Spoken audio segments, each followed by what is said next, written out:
प्रकृतैर् अविकारा अविकारात् अकर्तृत्वात् निर्गुणत्वात् जलार्कवत् स एषायर्हि प्रकृतेः गुणेष्वभिविषज्यते अहं क्रिया विमूढात्मा कर्तास्मिताभिमन्यते। तात्पर्యం భాష్యం శ్రీల ప్రభుపాదుల వారు రచించారు. ఓం అజ్ఞానతిమిరాంధస్య జ్ఞానాంజనశలాకయ చక్షురున్మిలితం యేన తస్మై శ్రీగురవే నమః. నమో విష్ణుపాదాయ కృష్ణప్రేష్ఠాయ భూతలే శ్రీమతే భక్తి వేదాంత స్వామినిధి నామినే. నమస్తే సరస్వతీ దేవి గౌరవాణి ప్రచారిణే నిర్విశేష శూన్యవాది పాశ్చాత్యదేశతారిణి. జయ శ్రీ కృష్ణ చైతన్య ప్రభు నిత్యానంద శ్రీ అద్వైత గదాధర శ్రీవాసరి గౌరభక్త వృంద. హరే కృష్ణ కృష్ణ కృష్ణ హరే హరే, హరే రామ రామ రామ హరే హరే. జయ బలో శ్రీమద్ భాగవతం की जय.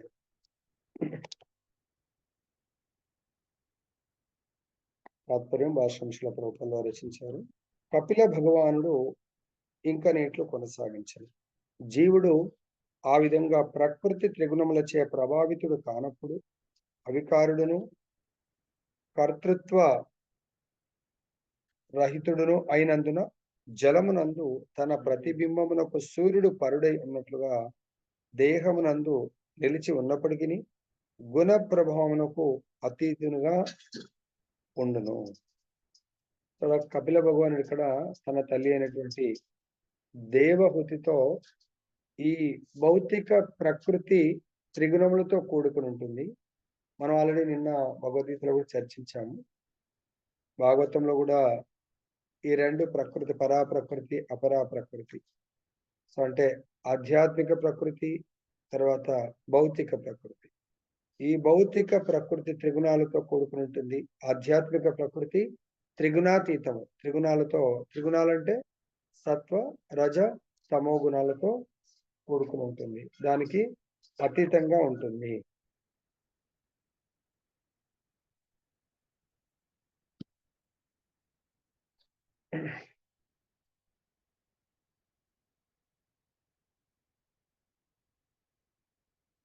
భగవంతుడు చెప్తున్నాడు,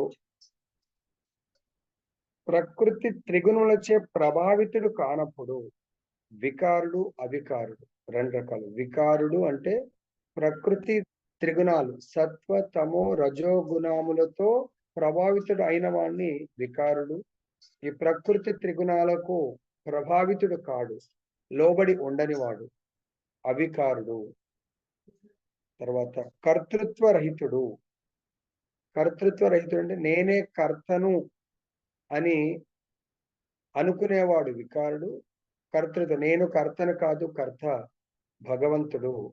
ఎందుకు భగవంతుడు అని మనం సంబోధించాల్సి వస్తుందంటే, మన శరీరంలో ఉన్న ఆల్రెడీ లాస్ట్ చాప్టర్లో ప్రతి ఒక్కటి కూడా మనం ఎట్లయితే ఒక కార్ కానీ, టూ వీలర్ కానీ, ఇదే ట్యాబ్ కానీ, మొబైల్ తీసుకున్నట్టు అయితే దీంట్లో అన్ని కూడా వేరే వేరే అమరికలు ఉంటాయి. దాంట్లో ఫిట్టింగ్స్, ఒకటి చిప్ వేరే దగ్గర తయారవచ్చు. లైక్ కార్ అయితే ఇంజన్ ఒక దగ్గర తయారవుతుంది, గేర్ బాక్స్ ఒక దగ్గర తయారవుతుంది, స్టీరింగ్ ఒక దగ్గర తయారవుతుంది, వీల్స్ ఒక దగ్గర తయారవుతాయి, హోల్ బాడీ ఒక దగ్గర తయారవుతుంది, అట్లా డోర్స్ సపరేట్ గా తయారవుతుంది, దాన్ని ఫిట్ చేయాల్సి వస్తుంది.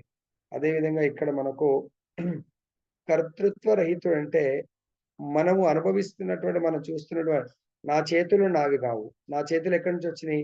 భగవంతుడి యొక్క విరాట్ రూపంలోంచి, ఆయన యొక్క చేతుల నుంచి నాకు చేతులు ఇవ్వడం జరిగింది. ఆ చేతులు చేతులకు ఎవరు ప్రతినిధి? ఎవరు అధిష్టాన దేవత? ఇంద్రుడు. ఆ విధంగా నా కళ్ళు, ఈ నా తల్లి గర్భంలో నా కళ్ళు ప్రసాదించడం జరిగింది. ఈ కళ్ళు ఎక్కడి నుంచి వచ్చాయి? భగవంతుడి యొక్క విరాట్ రూప కళ్ళు నుంచి. ఆ కళ్ళు యొక్క ప్రతినిధి సూర్యుడు. ఆ సూర్యుడి యొక్క ఆ ప్రతినిధి యొక్క వల్ల భగవంతుడి నుంచి నాకు రావడం జరిగింది. లైక్ ఎగ్జాంపుల్ ఏంటంటే, మనకు పంచాయతీరాజ్ డిపార్ట్మెంట్ ఉందనుకోండి. ఆ ఊర్లో చిన్న మారుమూల పల్లెలో ఉన్నటువంటి సర్పంచ్ ఏ ఫండ్స్ రావాలన్నా కూడా అంటే నేను అనుకుంటున్నాను పంచాయతీ అంటే వాళ్ళు స్టేట్ గవర్నమెంట్ సీఎం లేకపోతే క్యాబినెట్ మినిస్టర్స్ ఏదో ఫండ్స్ ఇప్పుడు వరదలు అనుకోని ఆ ఊరు డెవలప్మెంట్ అనుకోని ఫండ్స్ వస్తాయి. అది వయా మీడియా పంచాయతీరాజ్ లాస్ట్ ఆ జిల్లాకు నేను అనుకుంటున్నాను ఈ ఇన్ఛార్జ్ ఉండొచ్చు.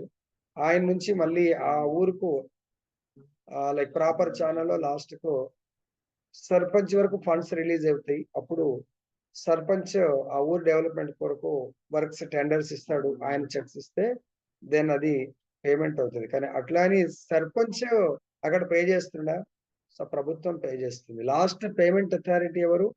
సర్పంచ్. అదేవిధంగా మన చేతిలో నిజంగా origin of the hands, origin of the head, origin అంటే దీనికి మూలము కళ్ళు, ముక్కు, నోరు వీటన్నిటికి కూడా భగవంతుడి యొక్క విరాట్ రూపమని నిన్నటి అధ్యాయంలో, గడిచిన అధ్యాయంలో మనము తెలుసుకున్నాము. మరి ఇక్కడ మనము చూడొచ్చు కర్తృత్వ, కర్తరహితుడు. కర్త ఇప్పుడు సపోజ్ నేను చేతులతో ఏదో చేస్తున్నాను. నోటితో చెప్తున్నాను. ఈ నోరు నాకు అంటే నాలుక ఈ నోటికి లేదా నాలుకకు అధిష్టాన దేవత అగ్నిదేవుడు. కానీ ఈ అధిష్టాన దేవతకు మూలము సృష్టి అధిష్టాన దేవత పుట్టడానికి ఎవరు కారణం?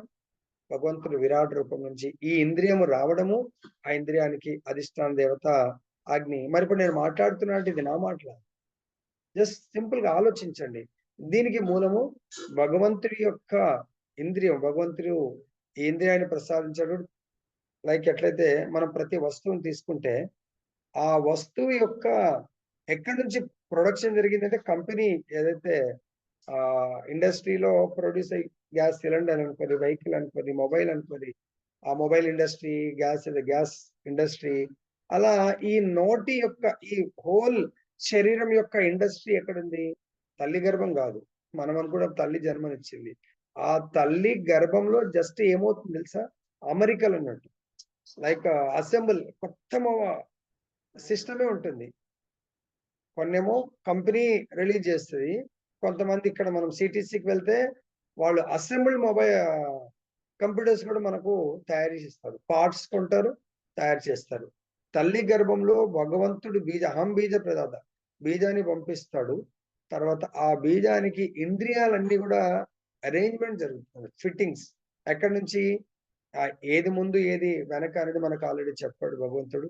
సో, మనకు నోరు అంటే నాలుక ఇంక్లూడింగ్ నాలుక, నోరు, ముక్కు, కళ్ళు, చెవులు, చర్మము, చేతులు, కాళ్ళు, ఉదరం ఇవన్నీ కూడా భగవంతుడి నుంచి తీసుకొచ్చి ఫిట్టింగ్ జరుగుతాయి. తయారు అంటే అలా ఫిజికల్‌గా మొత్తం పెద్ద ఇంద్రియం అంటే కాదు.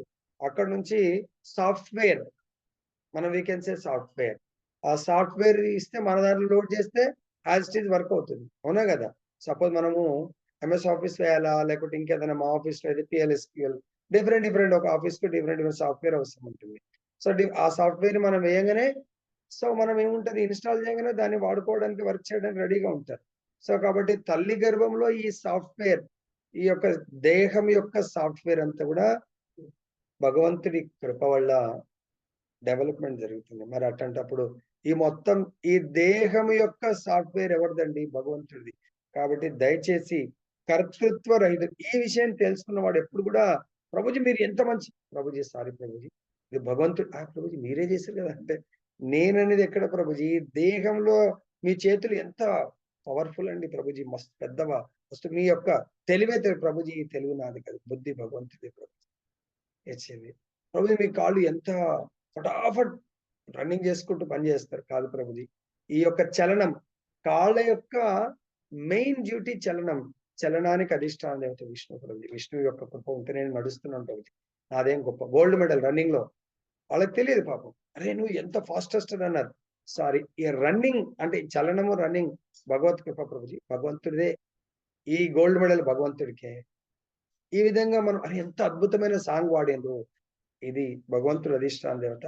ఈ సాంగ్ కేవలం భగవంతుడే పాడిండు. నాది గాదు. సారీ నాది గాదు. ఎంత మంచి డాన్స్ చేశారండి జన్మాష్టమి అద్భుతంగా. అవనిశ్రీ అందరిని ఆకట్టుకుంది. Thank you Prabhuji. Thank you చాలా. ఓకే. ప్రభుజీ సారీ ప్రభుజీ మన్నించండి. కాళ్ళు, చేతులు ఈ భంగిమలన్నీ గూడా భగవంతుడి కృప వల్ల ప్రభుజీ. ఇవన్నీ భగవంతుడు ఇచ్చాడు కాబట్టి డాన్స్ మీరు అనుకోండి నేను కాదు ప్రభుజీ, ఎంత కూడా నేను అనే ఆత్మకు భగవంతుడు ఈ వెహికల్ యొక్క భాగాలు ఇచ్చారు కాబట్టి ఆ భాగాలతో డాన్స్ అనేది మీరు చూశారు. సో అవన్నీ కూడా భగవంతుడు ఇవ్వడం జరిగింది. మనం కూడా ఏదైనా స్పేర్ పార్ట్స్ మీరు చాలా అంటే అసెంబ్లీది ఒక్కొక్క పార్ట్ ఒక్కొక్క కంపెనీ మ్యానుఫ్యాక్చర్ చేస్తుంది. చూస్తే మళ్ళీ వాడి పేరు ఏదో పెట్టుకుంటాడు అన్నట్టు ఫైనల్ గా. సో ఇది తయారై వచ్చిందని చెప్పేసి. కానీ ఒరిజినల్ గా అన్ని పార్ట్స్ వాడు తయారు అలానే కానీ మన శరీరం పట్ల మాత్రం A to Z ప్రతి పార్ట్ భగవంతుడి నుంచి వస్తుంది. కాబట్టి కర్తృత్వ ఇంత చెప్పాల్సి వచ్చింది. కర్తృత్వ రహితుడు అయినందున మనం ఇంకోసారి ఎవరన్నా ప్రభు చాలా సారీ ప్రభుజీ భగవంతుడు చేశాడు, నాదేం లేదు ప్రభుజీ అని ఇది మైండ్ లో గుర్తు పెట్టుకోండి. అట్లీస్ట్ థియరిటికల్ కన్నా గుర్తు ఏ పని చేసినా సాధారణ మన ఇంట్లో మాతయ్య మంచి వంట చేస్తే చాలా ఏదో అద్భుతం చాలా టేస్ట్ అయింది. సారీ ఈ వంట చేతుల యొక్క డ్యూటీ ఏంటి? What is the duty of hands?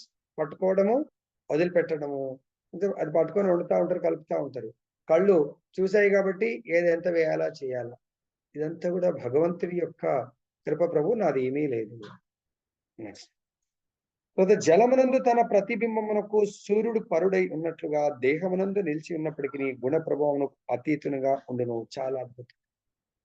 ఈ శ్లోకాలు 2 శ్లోకాస్ అంటే మనం నిన్న మనకు వచ్చింది కదా, భక్తికి జ్ఞానము వైరాగ్యం. ఇప్పుడు తెలుసుకుంటుంది జ్ఞానము. ఈ జ్ఞానంతో ఇమ్మీడియట్ గా మనకు వైరాగ్య మూర్తి వైరాగ్య స్టేజ్కి రావాలి. వైరాగ్యం అంటే సన్యాసులు అయిపోతారని కాదు. ఏది మనం చేసినా ఆ క్రెడిట్ అంతా భగవంతుడికి ఇచ్చే స్థితి వైరాగ్యం అంటే. Everything whatever is happening in my life with me or మీరు ఏమైనా హెల్ప్ తీసుకుంటే ఇదంతా కూడా అందు గురించి నేను చెప్తాను, ఇదంతా నాది కాదు. నేను చాలాసార్లు చెప్పాను. ఇప్పుడు ఈ అధ్యాయంలో 26వ అధ్యాయం మీకు ప్రూఫ్స్ కూడా దొరుకుంటాయి. ప్రభు మీరే చెప్తూ భగవంతుడే ప్రభుజీ ఈ నోరు నాలుక నాది కానప్పుడు నేను ఎలా చెప్తాను నాది అని చెప్పేసి. సో కాబట్టి ఏదైతే పలుకుతున్నామో అది భగవంతుడు అండ్ భగవత్ ప్రతినిధి అయినటువంటి గురు కృప వల్ల మాత్రమే అది సాధ్యమవుతుంది. కాబట్టి ఆ విధంగా ఎట్లయితే ఇక్కడ చాలా అద్భుతమైన ఎగ్జాంపుల్ ప్రతిబింబం జలమునందు. ఇప్పుడు సూర్యోదయం ఎప్పుడు మన చాలా సార్లు సముద్రం స్పెషల్ గా సముద్రం ఒడ్డునకు వెళ్తే మనం నిలబడితే పొద్దున పూట కానీ ఈవినింగ్ ఆ సముద్రం ఆ అంచు నుంచి భగవంతుడు వస్తున్నట్టు అనిపిస్తుంది, ఉదయిస్తున్నట్టు. అస్తమిస్తున్నప్పుడు సముద్రం అటు వెళ్ళిపోతున్నాడు, సముద్రంలో కలిసిపోతున్నాడు అనిపిస్తుంది. సో జలమునందు ప్రతిబింబం సూర్యుడు పరుడైనట్లు. నిజంగా భగవంతుడు సూర్య భగవానుడు అక్కడ సముద్రంలోంచి వస్తున్నాడా లేదంటే సముద్రంలో కలుస్తున్నా? కాదు, పరుడైనట్లు దేహమునందు నిలిచి ఉన్నప్పటికీ గుణ ప్రభావానికి అతీతునిగా ఉండును. ఎవరైతే ఈ ప్రతి ఇంద్రియము నాది కాదు, ఈ ఇంద్రియము వేరే వాళ్ళది అనుకున్నప్పుడు మనం ఇంకా సపోజ్ ఇప్పుడు నేను మొబైల్ వాడుతున్నాను, ఆ మొబైల్ వేరే వాళ్ళు అంటారు ఈ మొబైల్ కొంచెం వాడుకోండి ప్రభుజీ, నాకు ఇప్పుడు ఊరికి వెళ్తే నాకు అవసరం లేదు అన్నారు అనుకోండి. ఆ మొబైల్ నేను జస్ట్ నా డే టు డే లైఫ్ ఏదో ఉపయోగానికి ఉపయోగిస్తాను అనుకోండి. వచ్చిన తర్వాత నాకు ఇచ్చేయండి అంటారు వాళ్ళు. ఓకే, అంటే నేను 15 రోజుల కొరకు నన్ను వాడుకోమన్నారు అంటే 15 రోజుల తర్వాత ఒక్క క్షణం కూడా అది నా వస్తువు కాదు అనే చైతన్యం ఉన్నారు. ఎస్, వాళ్ళకి ఇంకో ఫోన్ చేసి మాతాజీ మీరు వచ్చారా? వచ్చాను, ఇదిగోండి ఫోన్ తీసుకోండి. వాళ్ళు చాలా హ్యాపీ ఫీల్ అవుతారు. అదే ప్రభుజీ నిజంగా అన్నమాట ప్రకారం. సో ఎవరన్నా మనం ఇంట్లో కూడా అమెరికా వెళ్తూ ప్రభుజీ మా ఇల్లు వాడుకోండి, ఎప్పుడు వస్తారు? ఫలానా 1 year తర్వాత. 1 year తర్వాత డేట్ కమింగ్ ప్రభుజీ మేము ఆల్రెడీ మేము ఖాళీ చేస్తున్నాం ప్రభుజీ మీ ఇంటిని. అది మనది కాదు అన్నప్పుడు మనం ఎలా ఫీల్ అవుతాం? ఆ 1 year వాడుకోమన్నారు. సో కాబట్టి అదేవిధంగా ఈ ఇంద్రియాలను కూడా భగవంతుడు వాడుకోమన్నారు. కాబట్టి అది గుర్తు పెట్టుకుంటే ఇది నేను అనే ఫీలింగ్ ఉండదు. ఎట్లయితే సూర్యుడు జలంలో సూర్యుడు కాదు, అది ప్రతిబింబము.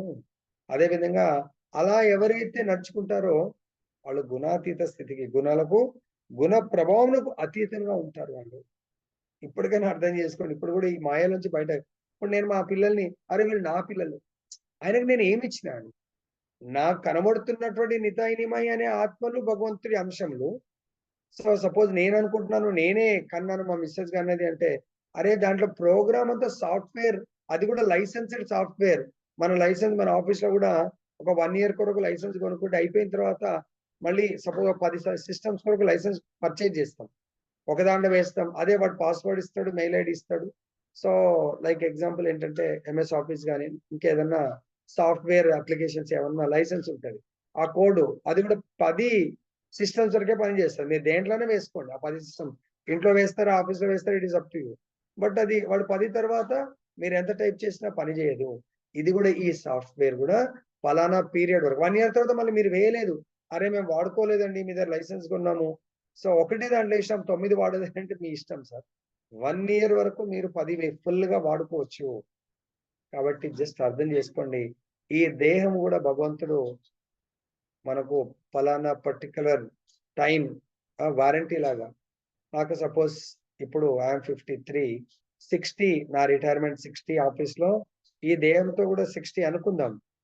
అంటే నాకు ఈ పార్ట్స్ అన్ని కూడా 60 ఇయర్స్ వరకు నువ్వు వాడుకుంటావా? వాడుకోవా? మిస్‌యూజ్ చేస్తావా? It is up to you. ఈ దేహాన్ని నువ్వు ఏ విధంగా వాడుకుంటే నెక్స్ట్ దేహం అటువంటి దేహాన్ని నువ్వు కొనుక్కోగలుగుతావు. లేదు అంటే కొనుక్కోలేవు. సింపుల్ ఎగ్జాంపుల్ మా ఫైనాన్షియల్ మేనేజర్ శర్మ ప్రభుజీ ఉండొచ్చు. సో, ఆయన ఇంతకుముందు ఇప్పుడు రిటైర్డ్. డ్యూటీలో ఉన్నప్పుడు ప్రభుజీ నాకెంత క్లోజ్ అయినా గూడా ప్రభుజీ నా నా బేసిక్ కంటే డబుల్ లోన్ ఇవ్వమంటే ఆయన ఇవ్వలేడు. ప్రభుజీ మాతాజీది ఏమన్నా యాడ్ చేస్తే నేను ఇవ్వగలుగుతాను. సిస్టమ్ యాక్సెప్ట్ చేయదు ప్రభుజీ. మీ బేసిక్ మీ యొక్క సాలరీ ఎంత ఉందో దాని ప్రకారం ఫాస్ట్‌గా ఇవ్వగలుగుతాను ప్రభుజీ. అంటే ఇప్పుడైతే సిస్టమ్స్ ఉన్నాయి. పూర్వకాలం ఏమన్నా ఎలా చేస్తుండో తెలీదు గానీ, సిస్టమ్‌లో అది టైప్ చేయంగానే ఇంత ఎలిజిబిలిటీ అని వచ్చేస్తది. మన ఆఫీస్‌లో కూడా జీపీఎఫ్ అప్లై చేయంగానే నా దగ్గర 10,00,000 నా 10,00,000 మొత్తం తీసుకోవాలంటే యాక్సెప్ట్ చేయదు. ఆ రీజన్‌కు నేను దానికి రీజన్ చూయించాను. నా డబ్బే పీఎఫ్‌లో. రీజన్ చూయించాలా? అప్పుడు అదే కాలిక్యులేట్ చేసి ఇస్తుంది. ఆ రీజన్ దగ్గర 80 90 60% అంతే యెస్ శాంక్షన్ నీకు ఇంతే అయింది. అరే ఇదేంటండి? మొత్తం డబ్బులంటే అది ప్రోగ్రామ్డ్ అది. చేయదు. మొత్తం ఇవ్వదు. నా డబ్బులు నాకివ్వదు. రిటైర్మెంట్ రోజు ఇస్తుంది మొత్తం. కాబట్టి దయచేసి గుర్తుపెట్టుకోండి. ఈ దేహము కూడా ప్రోగ్రామ్డ్. మీరు ఎటువంటి పొద్దున అందుకొచ్చి నామామృతంలో అడిగాను. మీరు ఆ ప్రోగ్రామ్‌ని మీరు ఏ విధంగా యూజ్ చేసి ఫ్లెక్సిబుల్ ఏ విధంగా యూజ్ చేసుకుంటే ఆ మార్గంలో వెళ్తారు. త్రిగుణాలకు అతీతంగా ఉండడానికి ఇంద్రియాలను వాడుకుంటే మీరు త్రిగుణాతీతమైనటువంటి భగవద్ధామం వెళ్తారు. త్రిగుణాలకు లోబడి ఉండేటువంటి అది కూడా యూజ్ చేసుకోవచ్చు. త్రిగుణాలకు లోబడి అంటే ఇంద్రియ దాసులు, గోదాసులు, ఇంద్రియాలకు దాసులు, గోస్వామి, ఇంద్రియాలకు బాస్. మనం ఇంద్రియాలకు బాస్ అంటే ఒరిజినల్ బాస్ కృష్ణ. మనం మన యొక్క బాస్ అంటే ఎవరో కాదు ఆయన. Is our father. భగవంతుడు నా తండ్రి అన్నప్పుడు నా తండ్రి ప్రాపర్టీ నేను ఆ తండ్రి చెప్తాడు. ఈ విధంగా నువ్వు మన ఇండస్ట్రీని డెవలప్ చేయాలంటే నాన్న ఇగో ఫలానా విధంగా నువ్వు నడిపించు. ఫలానా వాళ్ళు ఇన్ని డిపార్ట్మెంట్స్ ఉంటాయి. వాళ్ళతో ఈ విధంగా నువ్వు పని చేయడం మిక్స్ చేయకు.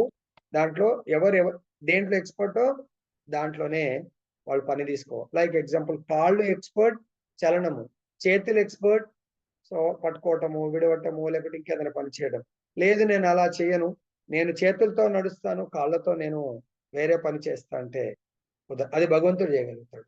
కాబట్టి దయచేసి మన ప్రతి ఇంద్రియము మన తండ్రి అయినటువంటి ఆ దేవాది దేవుడు భగవద్గీతలో మనకు బోధిస్తున్నారు. భాగవతంలో బోధిస్తున్నారు.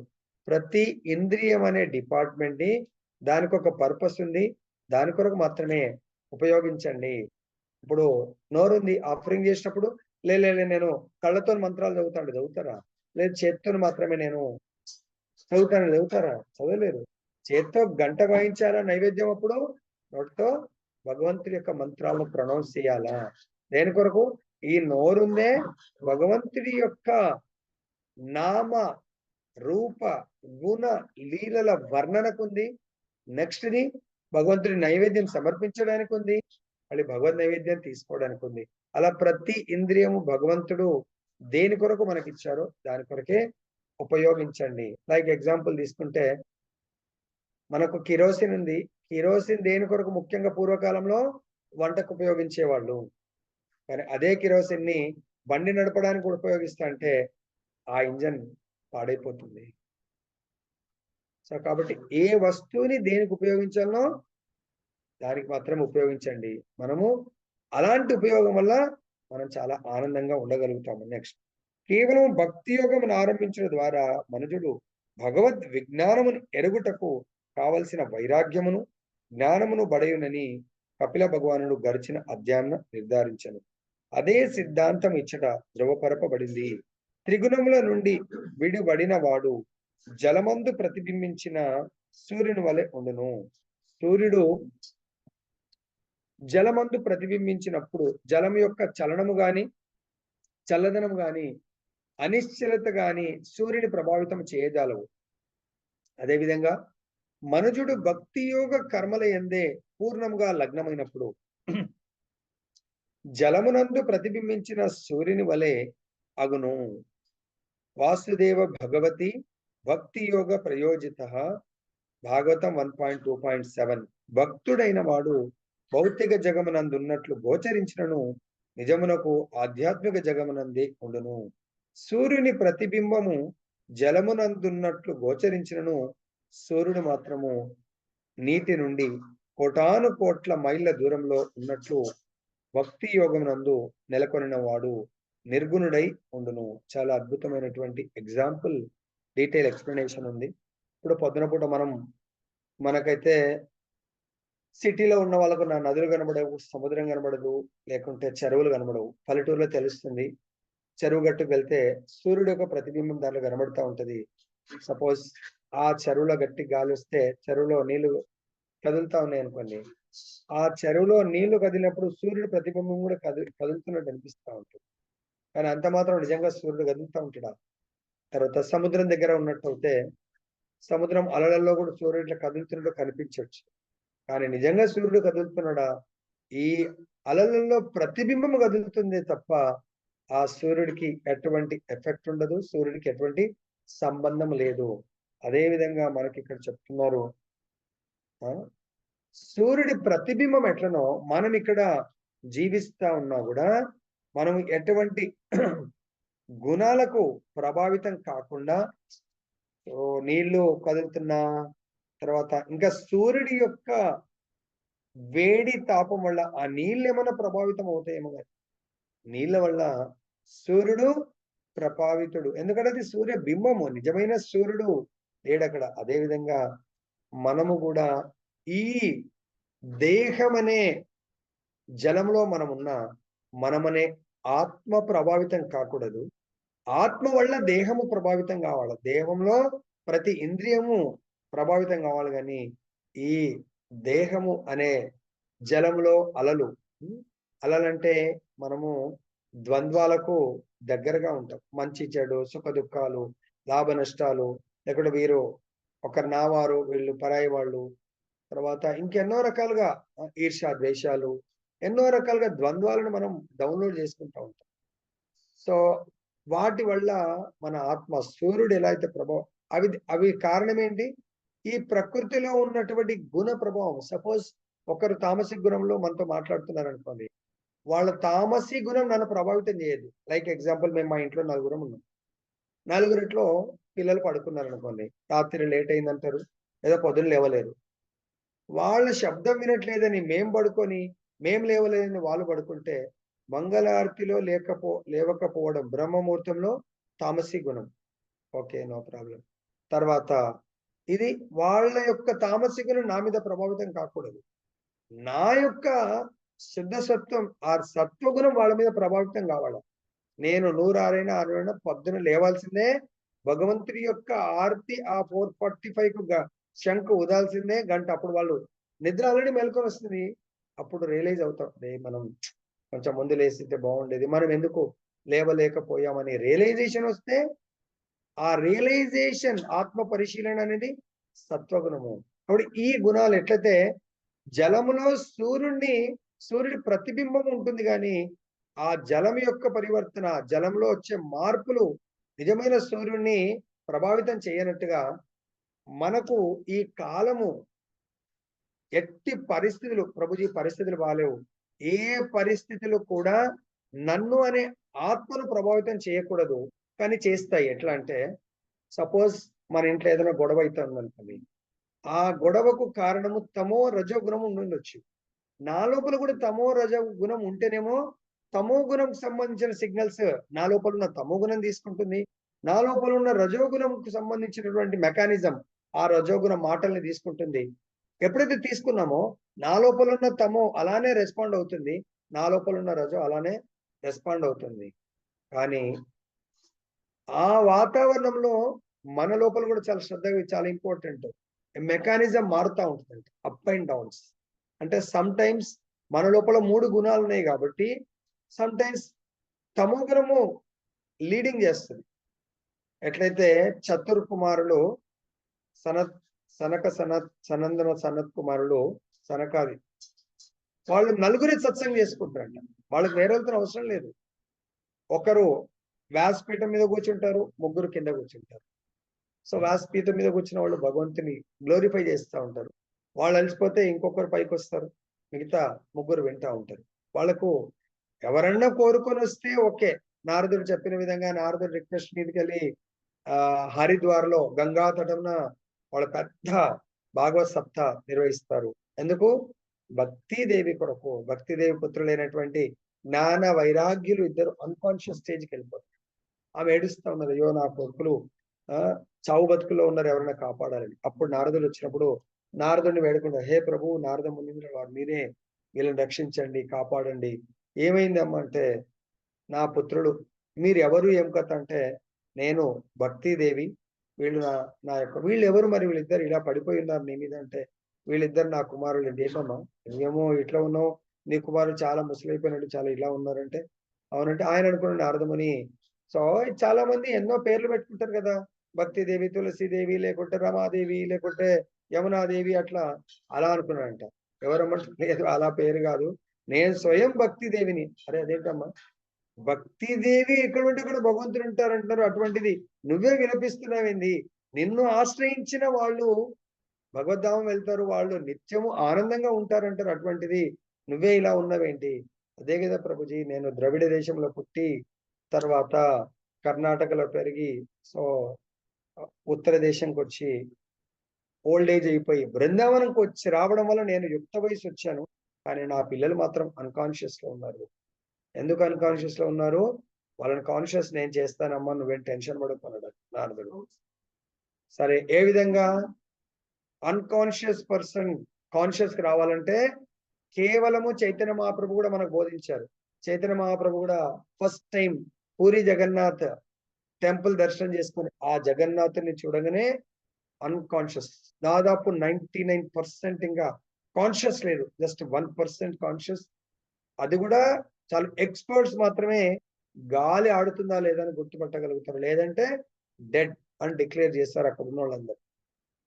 కానీ సన్యాసి ఆయనని సార్వభౌమ భట్టాచార్య అప్పుడు ఆ మందిరానికి హెడ్ గా ఉండే ఆయన వచ్చాడు. చూస్తే చాలా ఆయన అలా అత్యంత ఉన్నతమైనటువంటి భావ స్థితిలో ఉన్నాడు.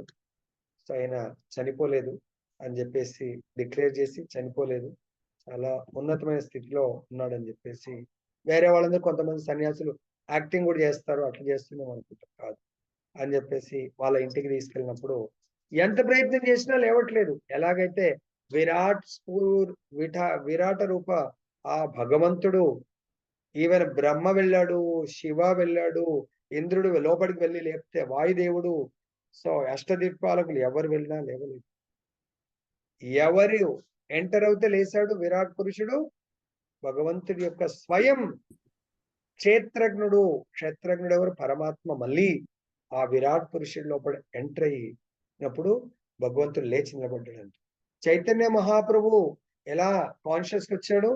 భక్తులందరూ వచ్చి పూరి జగన్నాథ్ దర్శనం చేసుకుని అక్కడ అందరు కూడా చాలా ఇదే చర్చిస్తున్నారు, ఇలా ఒక సన్యాసి యుక్త వయసులో ఉన్న సన్యాసి వచ్చిండు, ఆయన భగవంత్ దర్శనం ఫస్ట్ టైం దర్శనం చేయగానే ఆయన ఇంకా అన్కాన్షియస్ అయిపోయాడంటే, అప్పుడు అందరు ఎక్కడ ఉన్నారు కనుక్కుంటే సార్వం భట్టాచార్య వాళ్ళ ఇంటికి వెళ్తారు. అందరు భక్తులు, నిత్యానంద మహాప్రభు అందరూ చూస్తే అన్కాన్షియస్. అది వీళ్ళకి తెలుసు. భగవంతుడు అట్లా ఎన్నో సార్లు సముద్రంలో పడిపోతాడు అన్కాన్షియస్ అయితే. నదిలో ఎన్నోసార్లు గంగలో వాడు వెళ్ళిపోతాం అన్కాన్షియస్ భావ అది ఏం భావస్థితి? అది మహాభావ స్థితిలో, మామూలు భావం కాదు, మహాభావ స్థితి అది. అప్పుడు వాళ్ళందరూ మళ్ళీ భగవంతుడి యొక్క హరినామము, హరే కృష్ణ హరే కృష్ణ కృష్ణ కృష్ణ హరే హరే హరే రామ హరే రామ రామ రామ హరే రామ. భగవంతుడి యొక్క హరి హరి భగవంతుడి యొక్క హరినామము చైతన్య మహాప్రభు చెవిలో పడంగానే అన్కాన్షియస్ స్టేజ్ నుంచి కాన్షియస్ స్టేజ్కి రావడం జరుగుతుంది. అంటే దాని మీనింగ్ మనమందరం కూడా ఎప్పటి వరకైతే ఈ చెవులు హరినామము హరికథ ఇష్టపడవో అప్పటి వరకు మనం అన్కాన్షియస్ లో ఉన్నట్టే. ఎప్పుడైతే చెవులు కేవలము ఈ రోజు నేను హరినామము హరికథ వినలేదు అంటే నేను ఈ రోజు మొత్తం అన్కాన్షియస్ స్టేజ్ లో జీవించినట్టే. బయట మస్తు పనులు చేస్తున్నాం, చాలా బిజీ ఉండే. ఎందుకు రాలేదు మాతాజీ మీరు క్లాస్ కట్టి? ఏం చెప్పాలా ప్రభుజీ నా కష్టాలు, అందు గురించే నేను క్లాసుకు రాలేకపోతున్నాను, జపం కూడా చేయలేకపోతున్నాను, ఇది వినలేకపోతున్నాం. అంటే we are nothing but bedridden unconscious stage అని గుర్తుపెట్టుకోండి. మరి ఎంతమంది అన్కాన్షియస్ స్టేజ్ లో ఉండాలనుకుంటున్నారు, ఎంతమంది కాన్షియస్ లో ఉండాలనుకుంటున్నారో ఆలోచించండి మీరే. ఇక్కడ చెప్తున్నారు 1.2.7 లో వాసుదేవే భగవతి భక్తి యోగ ప్రయోజిత జనయత్యాశు వైరాగ్యం జ్ఞానం చ యదైతుకం. అప్పుడు సో ఇది ఫార్ములాని నారద మునీంద్రుల వారు ఆ భక్తిదేవికి మాటిస్తాడు. ఏం వరిగాకమ్మా, నేనున్నాను కాన్షియస్. బృందావనంలో వచ్చావు, నువ్వు కాన్షియస్ అయ్యావు, యుక్త వయసుకు వచ్చావు అంటే నీ పిల్లలు ఇలాంటి స్థితి నుంచి తీసుకొస్తా అని నారద మునీంద్రుల వారు వేదాలను బోధించింది హరిబోల్ అంటే గట్టిగా చెప్తా ఉంటారు. వేదాలకు జ్ఞానం వచ్చింది, లేవండి, లేవట్లేదు. వేద జ్ఞానంతో వైరాగ్యం కారే, వేద జ్ఞానం బోధించాను కదా, వైరాగ్యం నువ్వు లేవు, రావట్లేదు. ఉపనిషత్తులు బోధించాడు, రావట్లేదంట. తర్వాత గీత కూడా బోధించాడు.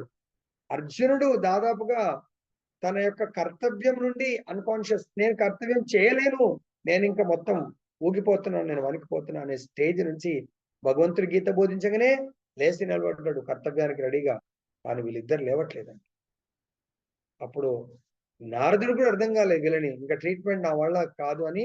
తర్వాత అమ్మా నేను తర్వాత వస్తాను, కానీ హెల్ప్ అయితే చేస్తానని చెప్పేసి అప్పుడు సనకాది మునుల దగ్గరికి వెళ్ళి సో ఈ ప్రాబ్లం చెప్పి, మనకంటే హైయర్ అథారిటీ, అందుగురించే గురు శిష్య పరంపర, మనకంటే హైయర్ అథారిటీ దగ్గర నాలెడ్జ్ తీసుకోవాలా, సజెషన్ తీసుకోవాలా. దాంట్లో ఎటువంటి ఏమో నారదు కూడా చెప్పాడు, అమ్మా మళ్ళీ వస్తానమ్మా, అరే నా పరువు పోతుంది, నేను చెప్పలేకపోతున్నాను. ప్రతి ఒక్కరు కూడా సంపూర్ణ జ్ఞానం ఓన్లీ భగవంతుడే సంపూర్ణ జ్ఞానం. నో ప్రాబ్లం, నాకు తెలియదు, నేను కనుక్కొని చెప్తాను. ఎవరైనా తెలిసిన వాళ్ళ దగ్గర మనం తెలుసుకోవాలి. మన గ్రూప్ లో ఎప్పుడైనా ప్రవచనం ఇస్తున్నాం, తెలియదు, ఓకే, నేను ఫైండ్ అవుట్ చేసి గురుగారి దగ్గర ఫైండ్ అవుట్ చేసి చెప్తాను, దాని తప్ప ఏమీ లేదు. అర్థమైందా? అప్పుడు వాళ్ళ దగ్గర వెళ్ళి వాళ్ళు సజెషన్ ఇచ్చారు. వాళ్ళు లేవాలంటే, వాళ్ళు మళ్ళీ కాన్షియస్ రావడానికి కేవలం ఒకటి, అదే వేదవ్యాసుల వారు రచించినటువంటి సకల శాస్త్రాలను ఎట్లయితే నేను కూడా చెప్పాను, జస్ట్ రిపీట్, పాలల్లో నెయ్యి ఉన్నట్టుగా మనం పూరి పకోడీ బిర్యానీ నెయ్యిలో వండాలంటే పాలు పోసి వండితే నెయ్యిలో వండిన టేస్ట్ రాదు, వండలేము.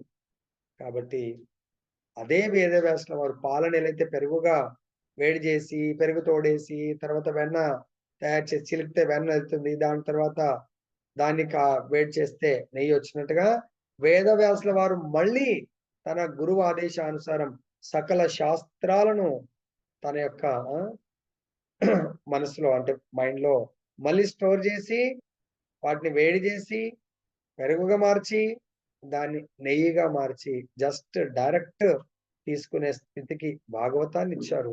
అప్పుడు భాగవతం వినిపించు వాళ్ళకు ప్రభు. మరి భాగవతం వినిపించే వాళ్ళు ఎవరు? ఆల్రెడీ నారదుడే గొప్ప వక్త, కానీ తనకంటే ఉత్తమమైనటువంటి వాడు, అలానే మేము వినిపిస్తాం అన్నాడు. అప్పుడు ప్లేస్ ని హరిద్వార్ సెలెక్ట్ చేసుకుంటారు. పెద్ద ప్రోగ్రామ్, నారదుడు ప్రోగ్రామ్ ఆర్గనైజర్ లాగా ఉంటాడు, chief organiser. Narada will be acting as chief organiser. వాళ్ళు స్పీకర్స్ ఎవరు? సనకాది ఋషులు. సో కాబట్టి ఎప్పుడైతే ఆ ప్రోగ్రామ్ స్టార్ట్ అయిందో, బృందావనం నుంచి వచ్చి ఆమెను పిలవకున్నా కూడా ఎక్కడ భాగవతం జరుగుతుందో వచ్చేసింది. వాళ్ళ కుమారులు జస్ట్ ఆ సత్సంగంలో రాగానే యుక్త వయసులో వచ్చేసి, అలా ఎక్కడైతే భాగవత కీర్తనం జరుగుతుందో అక్కడ భక్తిదేవి చాలా ఉత్సాహంతో యుక్త వయసురాలు రాగా తన ఇద్దరు కుమారులను పట్టుకొని వాళ్ళ హృదయంలో ఉంటుందట, వాళ్ళ ఇంట్లో ఉంటుందంట. దయచేసి ఆలోచించండి. జ్ఞానం, వైరాగ్యం. నెక్స్ట్, వాళ్ళు ప్రభావితులు కారు. అవికార అనగా మార్పు రహితుడని భావము. ప్రతి జీవుడును భగవదంశే అనియు తన శక్తిని ఆ దేవదేవునితో జత కూర్చుటయే అతని నిత్య స్థితి అని భగవద్గీత పరపబడింది. అది అతని మార్పు రహిత స్థితి. తన శక్తిని మరియు కర్మలను అతడు ఇంద్రియ భోగమునకు వినియోగించినంతనే అతని స్థితి అందరి మార్పు వికారమని పిలువబడును. అదేవిధంగా ప్రస్తుత భౌతిక దేహమునందును గురు నిర్దేశమున అతడు భక్తి యోగమును నిర్వహించినప్పుడు మార్పు రహితమైన స్థితికి అరుదెంచును. అది అతని సహజ ధర్మమగుటయే అందులకు కారణము. వండర్ఫుల్. సో మానవుడి యొక్క సహజ ధర్మం ఏంటంటే భక్తి యోగాన్ని నిర్వహించాల. భక్తి ఏ విధంగా? మానవ సహజ ధర్మము భక్తి, జ్ఞాన వైరాగ్యములతో కూడుకున్నటువంటి భక్తి యోగాన్ని నిర్వర్తించడమే మానవుడి యొక్క సహజ ధర్మము. దానికి చైతన్య మహాప్రభు ఏ శ్లోకం కోట్ చేస్తారు? జీవేర స్వరూపహయ కృష్ణేర నిత్యదాస్. కృష్ణుడి యొక్క నిత్యదాసుడు. మరి మనం నేను కృష్ణుడి యొక్క నిత్యదాసుని అని నేను ఫీల్ అవ్వాలి. నేను 10 మందికి అలా కనబడాలంటే పెద్ద తిలకం పెట్టుకొని, పెద్ద గుండు కొట్టించి, ఇంత పెద్ద శిఖ పెట్టుకొని డ్రెస్సులు వేసుకుంటే ఐఎమ్ నాట్ రియల్ నిత్య కృష్ణ దాస్. మేబీ నిత్య డ్రెస్సింగ్ దాస్, నిత్య బాహ్యావేశ దాస్ అని మనకి ఇక్కడ భగవంతుడు చెప్తున్నాడు. అవికార, మార్పు రహితుడు. అంటే మార్పు అంటే కొన్నిసార్లు నాకు సాంగత్యం, తమోగుణ సాంగత్యం ఉంటే నేను తమోగుణం వాళ్ళలాగా. నిన్న ఒక గురువు గారి యొక్క లెక్చర్ వింటుండే మహాపాపాల గురించి. మనము ఈ 4 నియమాలు అంటే లిక్కర్ తాగేవాడు కూడా మహాపాపి అంట. నాన్ వెజ్ హింస, ఇతర జంతువుల్ని తినేవాడు కూడా మహాపాపి. అదే విధంగా గురుమాత అంటే మనని ఎవరైతే గురువు గారు గురుమాత ఉందో ఆ గురుమాత గురించి చెడుగా మాట్లాడటము, చెడుగా వినటము, చెడుగా ఆలోచించడం కూడా చాలా మహాపాపం. తర్వాత గురువు పట్ల అయితే ఇంకా మనకు తెలుసు, భగవంతుడి పట్ల అపరాధం చేసినా భగవంతుడు మన్నిస్తాడేమో. దేనివల్ల? భగవత్ అపరాధాన్ని భగవంతుడి నామం ద్వారా మనం తొలగించుకోవచ్చు. కానీ భగవంతుడి యొక్క శుద్ధ భక్తుడైనటువంటి గురువు పట్ల మనం ఏదైతే అపరాధం చేస్తామో ఆ అపరాధాన్ని భగవంతుడు కూడా క్షమించలేడు. చాలా it is very very difficult to overcome that అపరాధ. దీనితో పాటు నిన్న గురువు గారు చెప్తున్నారు, ఎవరైతే ఇది చాలా శ్రద్ధగా మనం చేయట్లేదు కానీ ఈ అపరాధం చేస్తాం చాలా సార్లు. ఎవరైతే గురు అపరాధం చేస్తారో వాళ్ళ సాంగత్యం తీసుకుంటాం. బై కమ్యూనికేషన్ సాంగత్యం కానీ బై ఫిజికల్ సాంగత్యం. ఎవరైతే గురు అపరాధం చేస్తున్నారో ఆయనకు ఎంతైతే అపరాధం పర్సెంటేజ్ ఉంటుందో కేవలం ఆయన సాంగత్యం తీసుకోవడం వల్ల యాజ్ ఈక్వల్ అపరాధం వస్తుంది. సేమ్ గురు పత్ని పట్ల, గురుమాత పట్ల ఎవరైతే అపరాధం చేస్తూ ఉంటారో వీళ్ళు చేయరు. వాళ్ళ సాంగత్యం, వాళ్ళ వాణి ఆ గురువు ఎవరైతే గురుమాత గురించి ఏదైనా నెగిటివ్ చెప్తారు కదా, ఆ వినడం, శ్రవణం చేసి వాళ్ళతో కంటిన్యూ అవ్వటం సేమ్ యాజ్ ఈక్వల్ అపరాధం, ఆ పాపం, మహాపాప కర్మ మనకు వస్తుందంట. ఎవరైతే కొంతమంది ప్రభుజీ నేనైతే తాగా, ఇక మా బిజినెస్ కదా, తప్పదు కదా, పార్టీలో కూర్చోవాలి కదా, ఎవడైతే తాగుతున్నాడో వాళ్ళకు అసోసియేషన్ సాంగత్యం ఇస్తాడు కదా, సేమ్ యాజ్ ఈక్వల్ పాపం వస్తుందంట. ఎవడైతే చంపుతున్నాడు, ఆ ఫంక్షన్ కు మనం వెళ్ళొద్దు, చంపుతున్నాడో జీవుల్ని, ప్రభు నేనైతే చంపను, వాడు చంపుతుండే తప్పదు ప్రభుజీగా, మీకు తెలియదు, మీరంటే వేరు, మేము తినేటోళ్ళము, తాగేటో కులము, ఇప్పుడు నేను బంద్ చేసిన. అక్కడ వెళ్ళి మనకు ఆల్రెడీ ఒక జంతువుని చంపే వాళ్ళకు లైక్ 6 రకాలైనటువంటి వ్యక్తులకు మహాపాపం వస్తుంది. దాంట్లో వాళ్ళు చంపేటప్పుడు మనం అడున్నా, తినేటప్పుడు వాళ్ళ నాకు వెజిటేరియన్ వండుతారు ప్రభు, ప్యూర్ వెజిటేరియన్ మంచిగా వాళ్ళు నిష్టగా వండి, నైవేద్యం అంటే నేను తులసి కలుపుకుంటున్నా ప్రభుజీ, పనిచేయదంట. ఆచార్యుల దగ్గర విన్నమాట ఇది. వాళ్ళ సాంగత్యంలో వాడు నాన్ వెజ్ తింటుంటే నేను వెజిటేరియన్, నేను అనుకున్నా తులసి వేసి సేమ్ ఈక్వల్ పాపం వస్తుంది. తాగే వాళ్ళ దగ్గర, తినే వాళ్ళ దగ్గర ఇవన్నీ కూడా దయచేసి అందు గురించే సాధు సంఘం, అసత్ సంఘాన్ని వదిలేయమని చైతన్య మహాప్రభు మనకు స్ట్రిక్ట్ గా వార్నింగ్ ఇస్తా ఉంటారు. చెప్పడం కాదు, బోధన కాదు, వార్నింగ్. సో కాబట్టి ఇక్కడ మనక శ్రీమద్ భాగవతం నందు తెలుపబడినట్లు స్వరూపమున తిరిగి నెలకొంటే శక్తి అని శబ్దమునకు కార శబ్దమని భావం, స్వరూపము. సో ఇక్కడ మనకు అంటే మన యొక్క ఒరిజినల్ సహజ స్వరూపం ఏంది? నేను భగవంతుని సేవకుణ్ణి. యజమాని ఎవరు? భగవంతుడు. సేవకుడు తన యొక్క శక్తిని భగవంతుడికి సమర్పించడము. లైక్ ఎగ్జాంపుల్, ఇవాళ రేపు కరెంట్ బిల్లు కూడా వచ్చి వసూలు చేసుకొని పోతున్నారు కొన్నిసార్లు. తర్వాత ఏమంటారు, ప్రొఫెషన్ మన ఇంటి ట్యాక్స్, కరెంట్ బిల్, మన టెలిఫోన్ బిల్లులు, ఇవన్నీ బిల్ కలెక్టర్. ఆన్లైన్ వచ్చిన తర్వాత ఆన్లైన్ కడుతున్నారు, ముందు బిల్ కలెక్టర్స్. బిల్ కలెక్టర్ వచ్చాడంటే ఆయన డిపార్ట్మెంట్ యొక్క ప్రతినిధి లాగా, అంటే డిపార్ట్మెంట్ యజమాని అనుకుంటే డిపార్ట్మెంట్ యొక్క శక్తి వస్తువులు కలెక్ట్ చేసి తీసుకెళ్తే, మనం కూడా భగవంతుడి యజమాని, భగవంతుడి యొక్క శక్తి. మనం ఆ యజమానిని, శక్తిమంతుల్ని సేవించడమే శక్తి యొక్క ధర్మము. శ్రీకృష్ణ భగవాని భక్తియుత సేవయే భక్తి యోగాన లేదా భక్త్య జీవుని మూల స్థితి. మనుజుడు భౌతిక ఆకర్షణని విడివడి పూర్ణముగా భక్తి యోగం నుండి నెలకొనటి అవికారత్వము. వికారత్వం అంటే భౌతిక ఆకర్షణల్లో, అంటే ఇంద్రియ భోగాలలో.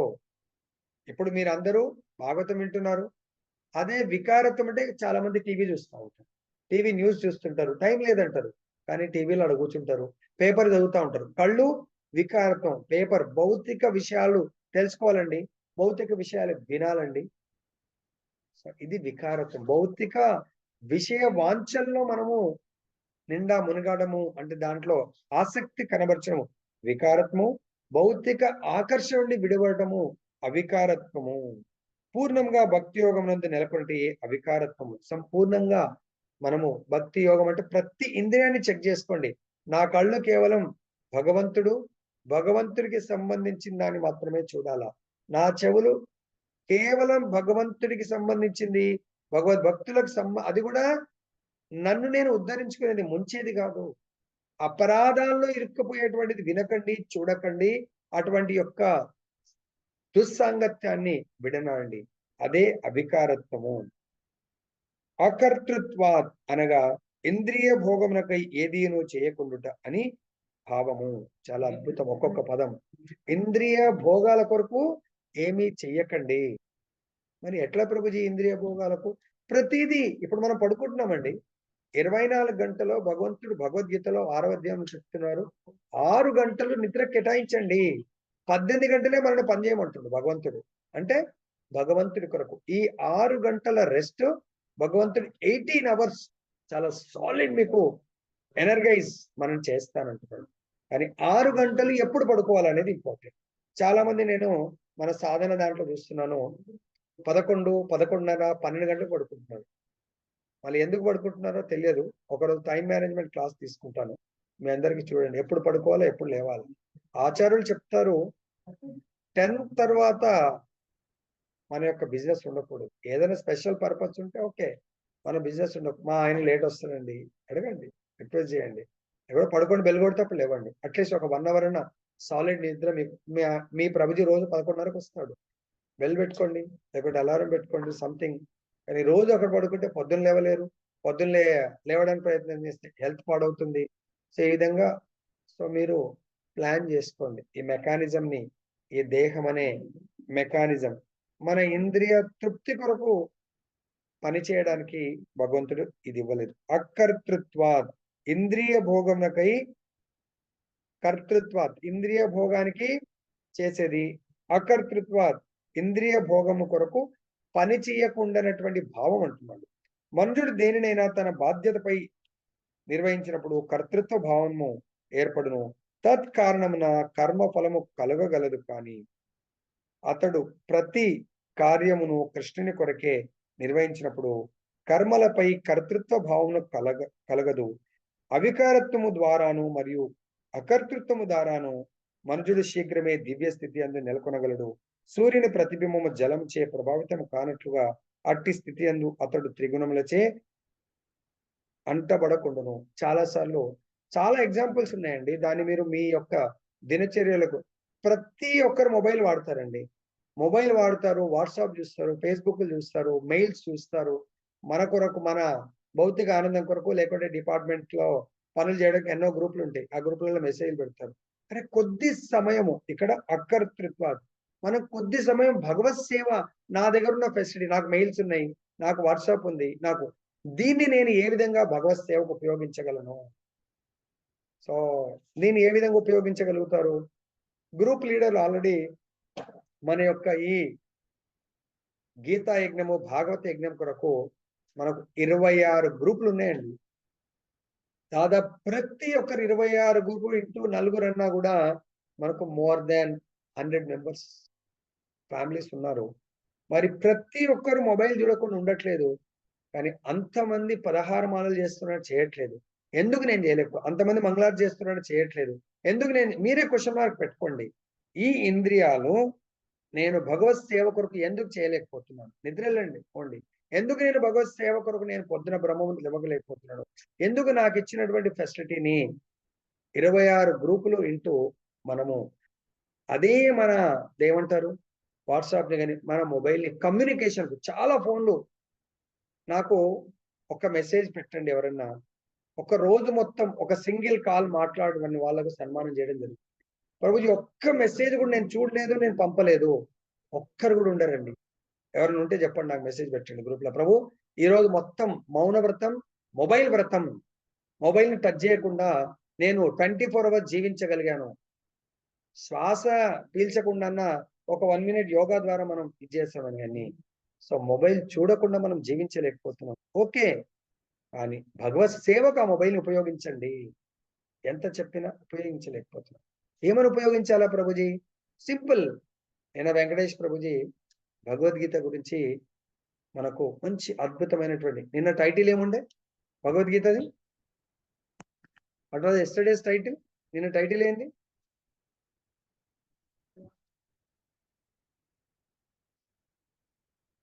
హరే కృష్ణ గురుజీ. చెప్పండి, నిన్న టైటిల్ ఏంది? దండోత్ ప్రణామ్ గురుజీ. మానవుల పరమ గమ్యస్థానాన్ని పొందే మార్గం. అంటే మనందరికీ కూడా పరమ గమ్యస్థానము ఏంటనేది తెలుసుకున్నప్పుడు ఆ ప్రయాణం మనం చేస్తాం. దానికే లొకేషన్ కూడా ఎగ్జాంపుల్ చెప్పాను నేను. మరి ప్రతి మానవుడు అంటే మన అందరం మానవులమే, మన చుట్టాలు బంధువులు ప్రతి ఒక్కళ్ళు మానవులే. ఎంతమంది మరి నా యొక్క బంధువులు, నా యొక్క ఫ్రెండ్స్ కు పంపారో నాకు తెలియదు. సో కాబట్టి ఇది వాట్సాప్ లో ఒక 10 నిమిషాలు కేటాయించి పంపలేము. ఎన్ని చెప్పినా పంపలేకపోతున్నాము. ఇక్కడ 26 మంది ఉన్నామండి. అట్లే మీ గ్రూప్ మెంబర్లకు పంపండి, కమ్యూనికేట్ చేయండి. అదేవిధంగా ఇప్పుడు న్యూ గ్రూప్ కూడా క్రియేట్ అయ్యింది. ఏది కోర్స్ కొరకు 15 గ్రూప్స్ క్రియేట్ అయ్యాయి. సో దయచేసి ఈ గ్రూప్ కి అయితే ఎన్నోసార్లు మీటింగ్ పెట్టడం జరిగింది, వాళ్ళకి మోటివేట్ చేయడం జరిగింది. మీరు కూడా వీలవుతే ఈ కొత్త గ్రూప్స్, కోర్స్ గ్రూప్ ఈరోజు ఈవినింగ్ భగవద్గీత తర్వాత మనము రీడింగ్, మేబీ 15 మినిట్స్ రీడింగ్ తర్వాత వీలవుతే అందరికి కమ్యూనికేట్ చేయండి. లైక్ 8:15 అలా పెట్టుకుందాం, మళ్ళీ లేట్ కాకుండా. 7:45కి వీలవుతే భగవద్గీత ఎండ్ చేసి 8:15కు కొత్త న్యూ కోర్స్ గ్రూప్ మీటింగ్ పెట్టుకొని దాంట్లో చర్చిద్దాం. అంటే మనం ఉన్న టెక్నాలజీ అధికారం, సో ఈ యొక్క స్థితికి మనము ఎలా ఎదగాలి? అకర్తృత్వ స్థితి, అధికార స్థితికి ప్రమోట్ అయినప్పుడే భక్తిలో మనము సహజ ధర్మం, ఆ భక్తిలో మనము ఉండగలుగుతామని చెప్తున్నాం. సహజ ధర్మానికి మనం ప్రమోట్ అవ్వగలుగుతాం. నెక్స్ట్, జీవుడు దేహాత్మ భావనతో ప్రకృతి మరియు మిథ్య అహంకారపు ప్రభావం అందున్నప్పుడు భౌతిక కర్మ రతుడగును. మిథ్య అహంకార ప్రభావమున అతడు తనను కర్తగా భావించును. మిథ్య అహంకారానికి ఎవరు అధిష్టాన దేవత? శివ భగవానుడు. శివుడి దగ్గరికి వెళ్ళినప్పుడు ఆయన ఇన్ఛార్జ్, ప్రభు నా లోపల ఉన్న మిథ్య అహంకారాన్ని తొలగించండి. ఎప్పుడైతే మన లోపల మిథ్య అహంకారం తొలగిపోయిందో అప్పుడు భౌతిక కర్మ రతులం కాదు, భౌతిక కర్మ నుంచి ఆధ్యాత్మిక కర్మ రతులుగా మారుతాం. శివుడి దగ్గర వెళ్ళినప్పుడు శివుడు మిథ్యాహంకారానికి అధిష్టాన దేవత, కానీ ఎప్పుడు ఎలా ఉంటాడు? ఆధ్యాత్మిక కర్మ రతుడై ఉంటాడు. ఎప్పుడు వైరాగ్యమూర్తి. శివుడు ఎలా ఉంటాడు? కంప్లీట్ గా శ్మశాన వాతావరణం, శ్మశాన వైరాగ్యం ఉంటాడు. అక్కడ నుంచి బయటకు రాగానే మళ్ళీ ఆ వైరాగ్యం అక్కడే వదిలిపెట్టి మళ్ళీ మనం ఈ భౌతిక దాంట్లో మునిగిపోతా ఉంటాము. నిజమునకు బద్ధజీవుడు ప్రకృతి గుణ ప్రభావమున బలవంతంగా పనిచేయవలసి వచ్చును. దయచేసి మనం అందరం గుర్తుపెట్టుకోండి.